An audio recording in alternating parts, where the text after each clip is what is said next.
நம்ம அரசனுடைய நிர்வாகத்திறன் அதை பத்தி பேசுறவங்களுக்கு இந்த ஊரடிச்சு உலையில போட்டு ஊழல் மேல ஊழலா செஞ்சுக்கிட்டு அதுல இருந்து தப்பிக்கிறதுக்கு பேர் தான் நிர்வாகத்திறன் அப்படின்னு சொன்னா, அப்படிப்பட்ட ஒரு ஊழல் செய்யற நிர்வாகத்திறனை நம்ம அரசு ஒரு நாளும் செய்யாது. பொட்டி பெட்டியா பணத்தை வச்சுக்கிட்டு பெட்டியை வச்சு எல்லாம் செஞ்சுக்கிட்டு போதைப் பொருள் பாதுகாவல் கழக மாடல் அரசாங்கம் செஞ்ச ஒவ்வொரு ஊழலா வெளியில வந்துகிட்டு இருக்கு.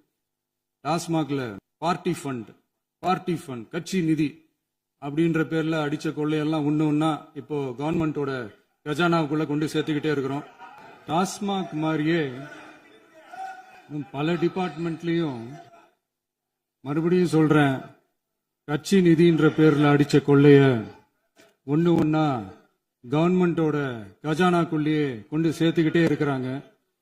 இப்பவும் சொல்றேன், மக்கள் பணத்துல இருந்து ஒரு பைசா கூட தொடமாட்டோம், தொடவும் விடமாட்டோம், தொட்டா விடமாட்டோம், இதுக்கு முன்னாடி தொட்டவங்களையும் விடமாட்டோம்.